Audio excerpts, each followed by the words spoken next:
Саламатсыздарбы? Эфирде кайрадан Манилүү Маек. Бүгүн бизде конокто Жогорку Кеңештин 5-чи чакырылышынын вице-спикери, коомдук саясий ишмер Меримбек Кайрымдуулук фондунун төрайымы Надира Нарматова. Эфирден алыстабаңыздар.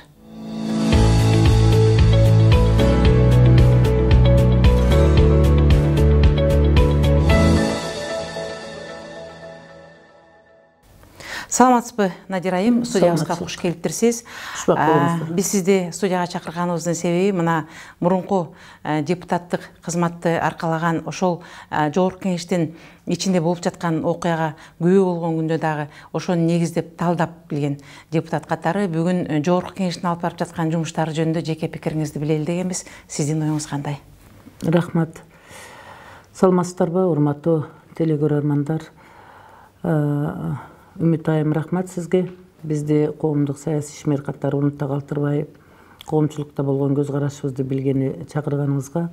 Эми биз өзүңүзгө белгилүү 5-чи чакырылышта 5 жыл бою толугу менен өзүбүздүн депутаттык милдетибизди, өкүлчүлүк милдетибизди мыйзам ченемдүү толугу менен аткардык.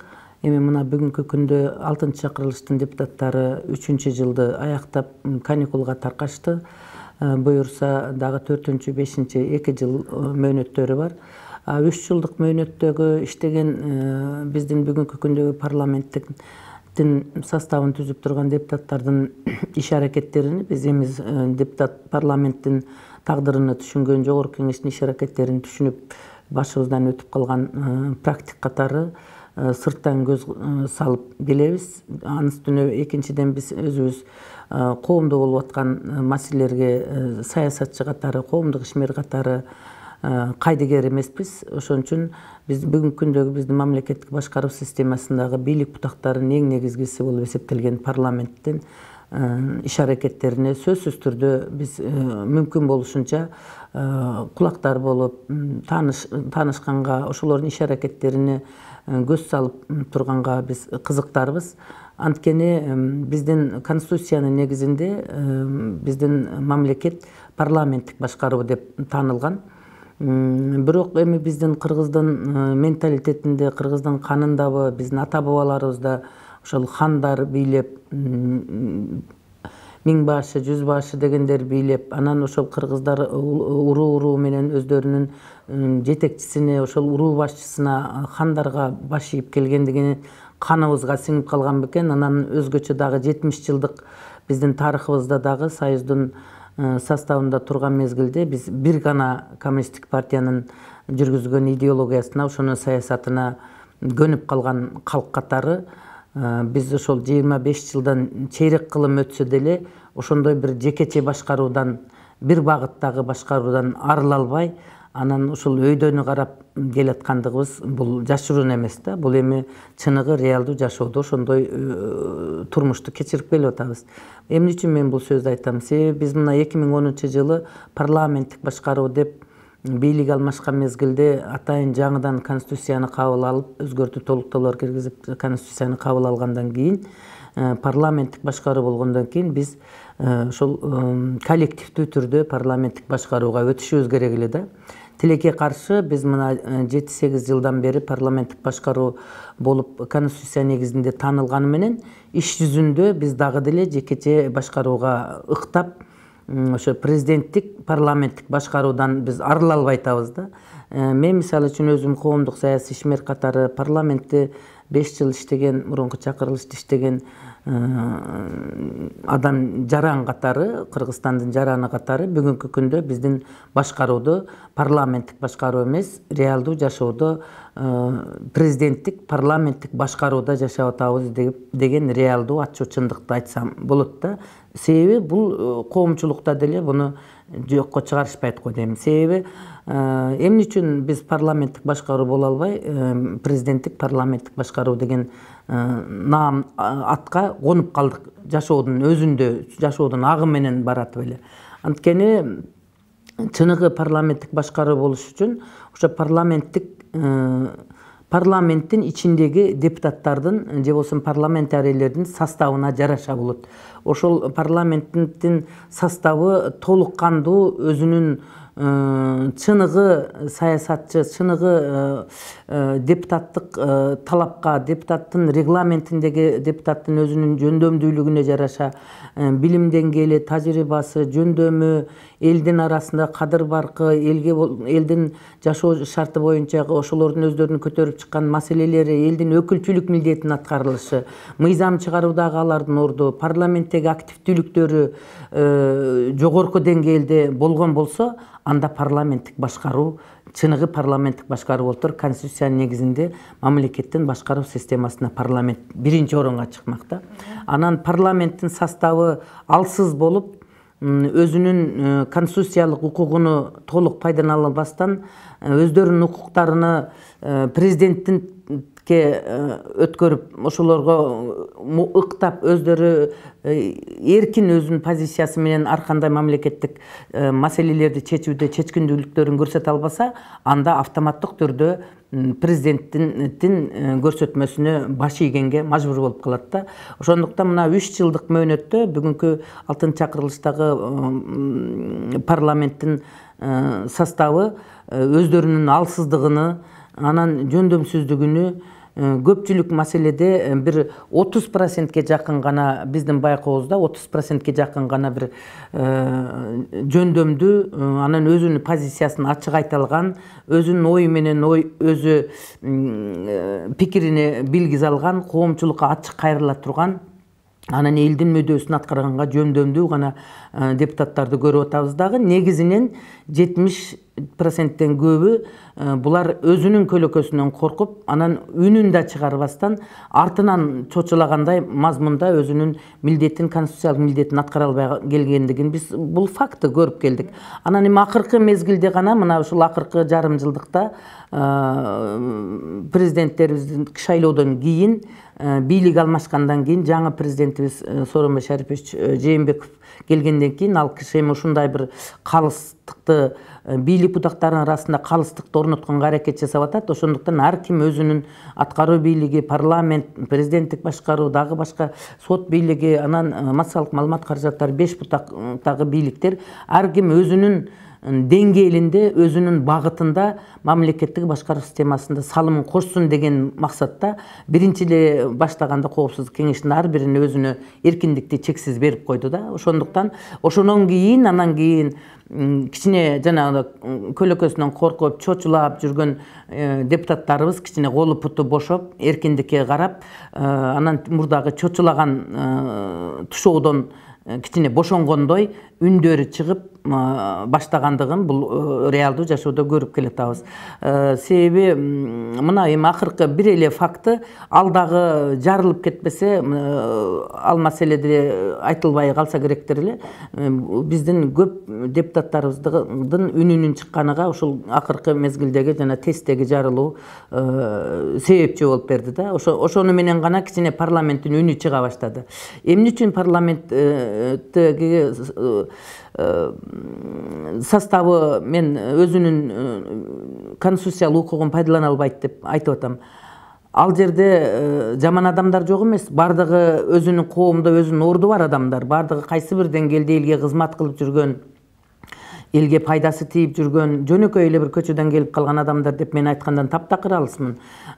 Партиялык тизме менен келип калган парламенттин составы, бирок эң өкүнүчтүүсү бизде саясат менен бизнестин аралашып кеткендигинде болуп калды да. Себеби саясатчы саясаттыгын жасаш керек, бизнесмен бизнесин жасаш керек да. Биздин парламенттин составы акыркы өзүңөргө белгилүү 10 жылдын бер жагында көпчүлүгү бизнесмендер болуп калат. А бизнесмендер саясатта тиешелүү ачуу чындыктарды айта албайт, элдин маселесин көтөрүп чыга албайт. Алардын багыты башкача, алардын көз карашы башкача. Надирайым, сөзүңүзгө аралжайып, сиз жогоруда айтып атасыз, мынакей бизге көбүнчө эле бизнесмендер биздин саясатка келип жатат. Ошол эле бизнесмендер биздин кадр маселеси жагына дагы кийлигишип калган учурлар болгон жокпу? Анткени коомчулукта ушул да пикир айтылып атат. Ошол жумушка жөндөмү барбы, жокпу? Кесипкөйлүгү барбы, жокпу? Анын акчасы болсо эле ошол кызматка келип отуруп калып атат деген ойлор айтылып жатат. Бул боюнча сиздин пикириңиз? Эми Үмүт айым, айткан сөзүңүздө калет жок. бул деген реалдуу жашоодо чындык. Муну элдин бардыгы эле бир эле менин жекече пикирим эмес. Бул коомчулукта биз карапайым элдин арасында жүрөбүз, көпчүлүк менен жолугушабыз, чоң кичик менен аралашып элдин арасында көп жүрөбүз. Бул деген реалдуу чындык. Ошол биздин мына жаңы келген президентибиз конкреттүү түрдө мына эмки 20-жылда буюрса дагы бир жылдан кийин эле шайлоо башталат да, 20-жылда шайлоо болгондо конкреттүү түрдө өзүнүн талабын коюш керек. Бизнесмен бизнесмендигин кылсын, саясатчы өзүнүн саясатын кылсын. Мыйзамды түшүнгөндөр мыйзам жазганга саясатка келсин дегендей бир конкреттүү талапты коюп, экөөнү эки жакка бөлбөсө, анда биз бүгүнкү күндөгүдөй башаламан бир учу түбү жок, анархияга окшогон бир аралаш бир туңгуюктуу нерседе жүрө беребиз да, чыга албастанчы. Ошол бизнесмендердин саясатка аралашып кеткендигинин натыйжасында бүгүнкү күндө биздин ошол мамлекеттик башкаруу системасындагы түрдүү наразычылыктардын пайда болуп аткандыгы бул жөнөкөй эмес. Себеби парламентке ошондой бизнесмендер парламентке келип отуруп калды. Анан кийин тизме парламенттин күчтүү болуп парламенттик башкаруу болуш үчүн жана таттыктуунун таттыктуусу келиш үчүн акча аралашпаса, таттыктуу адамдар өзү элдин алдынан кадыр баркысы бар, элге эмгеги сиңген, кадыры сиңген адамдар акча аралаштырбай туруп, эми шайлоодо уюштуруу иштерине акча кетет. Ал башка маселе. Бирок добушту сатып алууда мага добуш бергин деп алдын ала сүйлөшүүлөр, коркутуу үркүтүүлөр, ушундай карапайым өзүнүн жолун билген чыныгы таза саясатчы коркутуп үркүтпөйт мага добуш бергин депчи. Ал өзүнүн маселесин айтат, элдин ой мүдөөсүн айтат. Ошол коркуткандын бардыгы, үркүткөндүн бардыгы, акчага сатып алгандын баары бизнесмендин аралашканынан болуп атпайбы? Бардык нерсе ошондон чыгып атат. Ошон үчүн бул жерден мен сиздин сөзүңүзгө кыскача конкреттүү түрдө айтканда, ошол бизнесмендер акча деген нерсени аралаштырып бирип, ошол акчанын артынан бардык нерсе булганып бүтө турган болду да. Ошол сиз айткан кадр маселеси да булганып атат. Кесипкөйдүн кесипкөйү ар бир тармакка барбай атат. Тепкичтен тепкичке тарбияланып келип туруп, анан кийин мыктынын мыктысы, таттыктуунун таттыктуусу, чыныгы кесипкөй өз ордуну таппай атат. Анан өмүрүндө мамлекеттик кызматта 1 саат иштебеген. Өмүрүндө бир 4-5 адамга жетекчи болбогон адамдар түздөн түз эле тизме менен депутат болуп келип туруп, анан анын ордуну бошотуш үчүн же бир кайсы бир кызмат менен камсыз кылып туруп ордуну алыш үчүн ошол эле бизнесмендер чөйрөсүндө айланып жүргөн командадагы бизнесмендер сүйлөшүп туруп түрдүү кызматтарга коюп атат. Өмүрүндө мамлекеттик кызмат иштеген адам министр болуп отуруп калып атат. Ал тармактын эчтекесин билбеген адамдар барып зам министр болуп калып атат, министр болуп калып атат, аткаруу бийлигинин түрдүү департаменттерин башкарып калып атат, комитеттерди башкарып калып атат. Анан ал өзүнүн тааныштыгы жок, кесипкөй эмес адам өзүнүн деңгээлиндеги адамдарды айланасына чогултат да. Эгерде күчтүү адамдар анын орун басары болуп калса, күчтүү кесипкөй адамдар анын айланасында кызмат иштеп турган болсо, жетекчи өзү эчтекени билбесе, андан кайсыл жумуштун натыйжасын талап кылып алат. Ошон үчүн ошондон улам жетекчилерге кокусунан келип калган, жанагы ошо бизнесмендердин таасири менен, дагы бир ошо тааныштар менен биздики өзүбүздүкү болсун дегендей сөздөр менен кокусунан барып калган, партиялык система менен жанагы фракциянын чечими менен, көпчүлүк коалицияга кирип калган партиялардын чечими менен кокусунан келип калган кадрлардын айынан биздин мамлекетте аксап атканыбыз ошол. Себеби эгерде бизде кадр маселеси, резервдик кадрлар, мурдагы союздун бир жакшы сапаты бар эле резерв кадрларды даярдачу, ар бир тармак боюнча тепкич менен кадрлар даярдап аткаруу бийлигинде, анан кийин бышып жетилген адамды ошол резервдин 3 адам резервде турчу бир министрликке.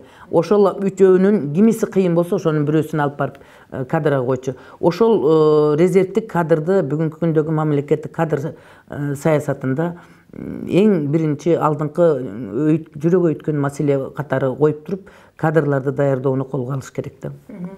Анан кийинки сурообуз, Надира айым, баарыбызга коомчулукка белгилүү болгондой, сиз ушул уулуңуздун атынан Мээримбек кайрымдуулук фондун түздүңүз эле.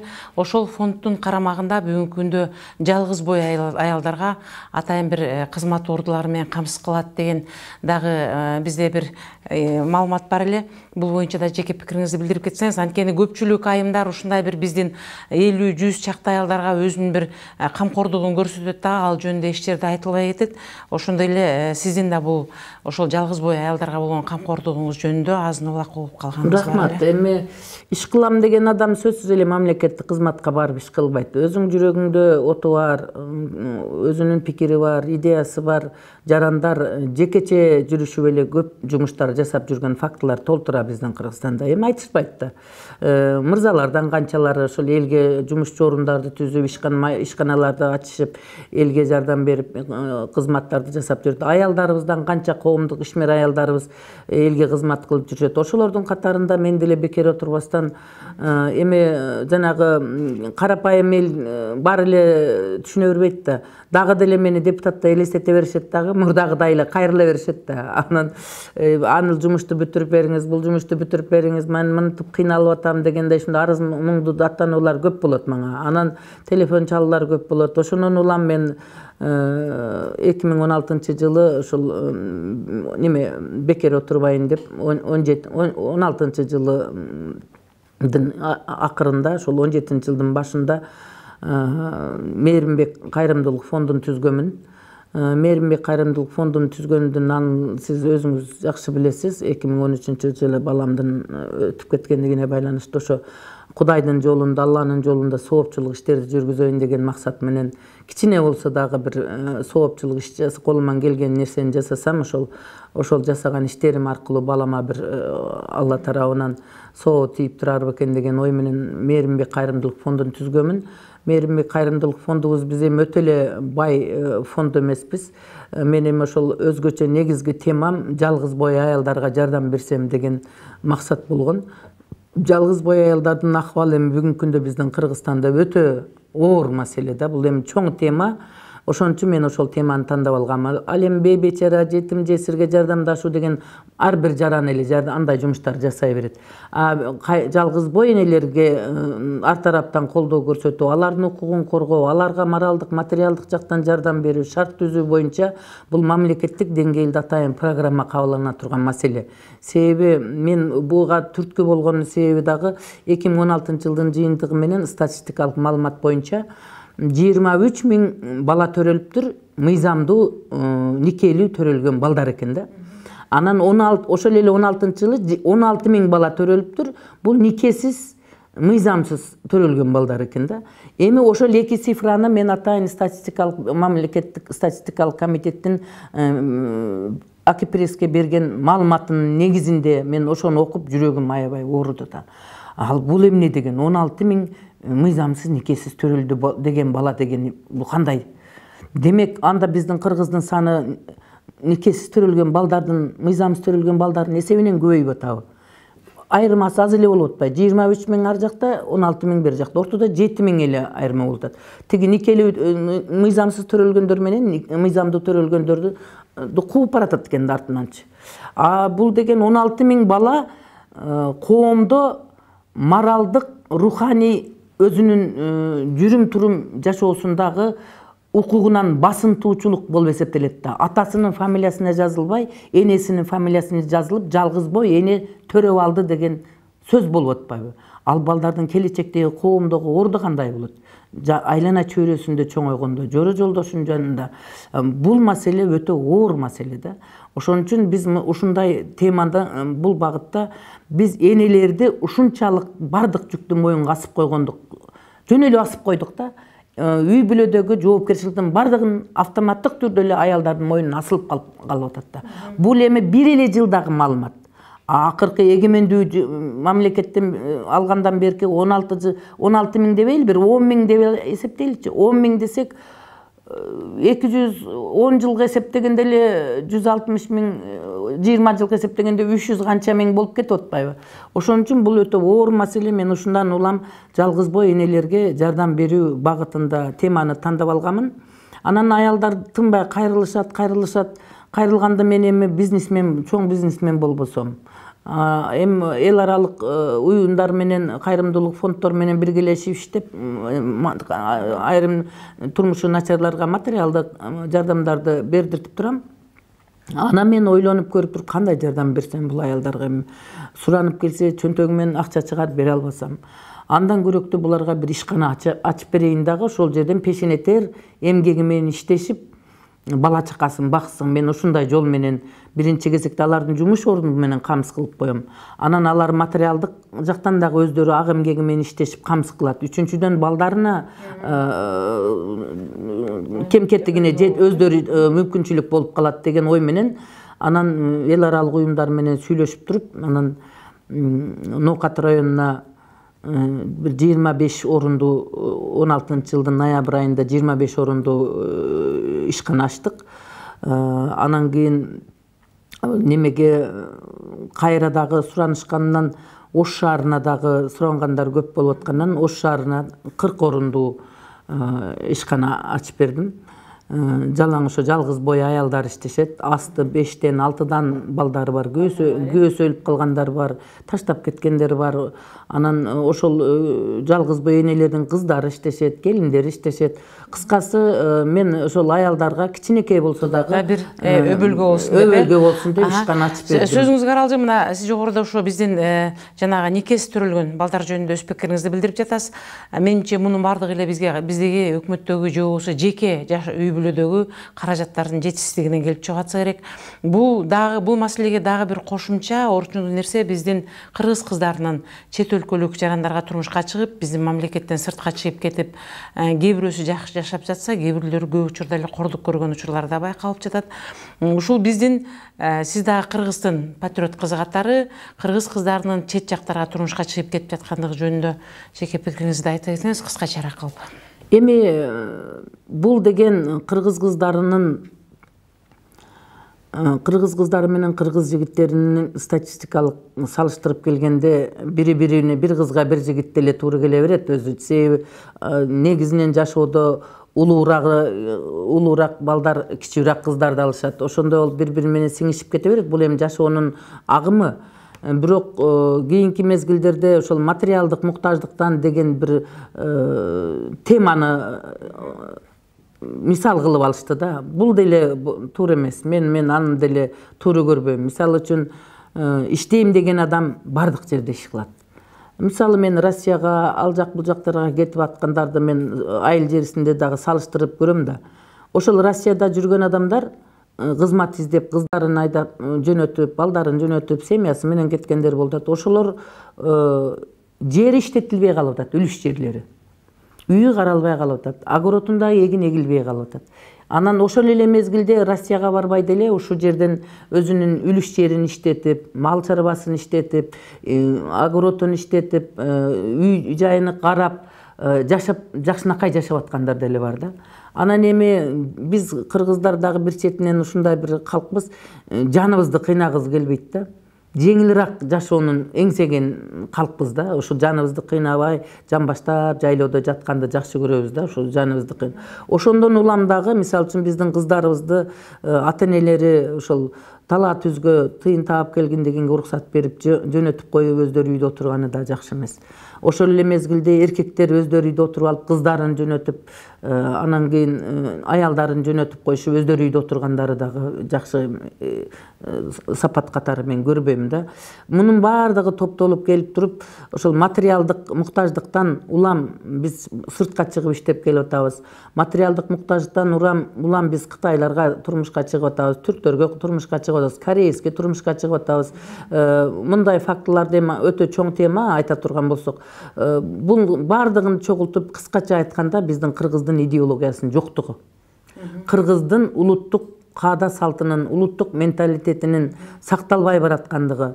Анан кийин биздин ошол жана демократия дегенге жамынып алып туруп, биздин демократия деген маселе ар бир үй бүлөнүн төшөгүнө чейин, үй бүлөсүнө чейин кирип кеткендигинин натыйжасында бала атадан ай тартпай, кыз энеден ай тартпай, кыз бала 40 үйдөн тыюу деген маселелер жок болуп бараткандыгын айтышат. Бунун бардыгы келип биздин ошол 27 жылдык мамлекеттик жашообузда кыргыздын мамлекеттик улуттук идеологиясынын жоктугу, анан бир багыттагы маданияттуу бир элге үлгү көрсөтө турган тарбиянын жоктугу, элибиздин кандай ошол массалык маалымат каражаттарынан, интернет булактарынан алган маалыматтарына жараша, ошол жерден көргөн таасирлерге жараша өзүнүн көз карашы менен мындай бир цивилизацияга карата багыт алып атабыз деген жаштарыбыздын көз карашынын негизинде ушундай бир чаржайыт жашоодо калып,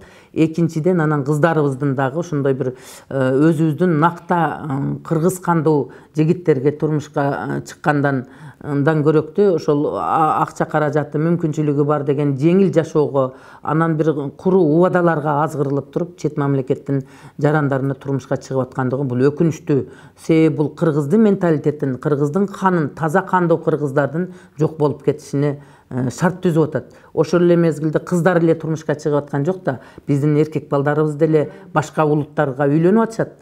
Башка улуттардан ошол окуп Европа, Азия мамлекеттеринде окуп жүрүп, ошол жактардан башка улуттарга үйлөнгөндөрү, баш иштеген кыйын тыңчыкма жаштарыбыздын аргындашып бараткандыгы бул өтө өкүнүчтүү маселе.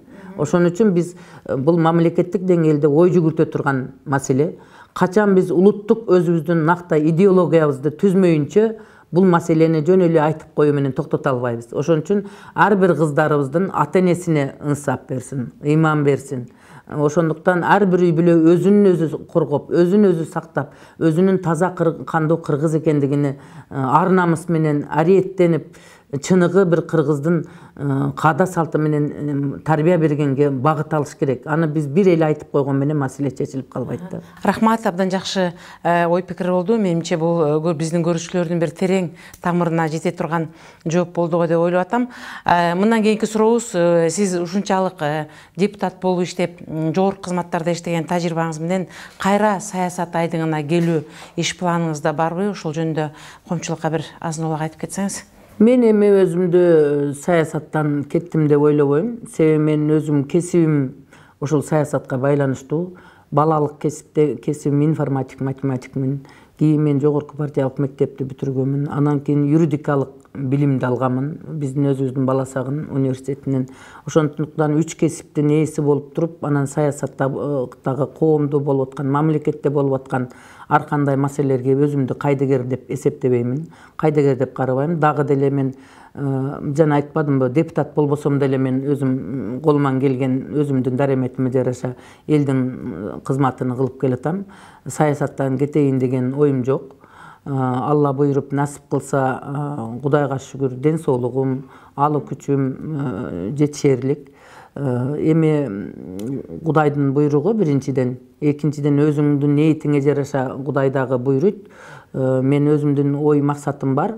Буйурса өмүр бою элден чогулткан тажрыйбамды мына эми азыр акыл калчап, ой калчап, сергектик менен ой жүгүртүп, элдин кызматын кыла турган деңгээлде, анан өмүр бою чогулткан тажрыйбабызды элге чача турган мезгилге келдик да. Буйурса дагы элге көп кызмат кылам деген оюм бар. 20-жылы насип кылса саясатка дагы барам, парламентке дик шайлоодолордо катышам деген азыртадан эле үмүтүм бар. Ошон үчүн мен элдин эч убакта ажырап калган жерим жок. Анткени артымда электоратым бар. Анын үстүнө мен элден карызмын. 2016 жылкы шайлоодо мага 9800 добуш берген электоратым артымда турат. Алар мага добуш берип, мандатты берген менен мен партия кирбей калды, мандатты мыйзамдуу түрдө ала албай калдым. Ошондуктан мен элдин алдында карыздакормун. Өмүр бою мен элдин тарбиясын алганмын. Элимден мен ажырагым келбейт. буюрса саясатта дагы эл менен көп жумуштар жасайбыз деген, чогулобуз деген оюм бар. Абдан жакшы экен, Надира айым, ишиңизге ийгилик каалайбыз. Ар бир адам бир алдына максат коюп жашаса, ал сөз жок аткарылат деген жакшы бир сөз бар. Менимче сиздин дагы тилегиңиз орундалат болуш керек. Мындан арыда бир кызыктуу элге айта турган маектериңиз болсо, биздин студияга кайрылып туруңуз. Ишиңизге ийгиликтер каалайбыз. Рахмат.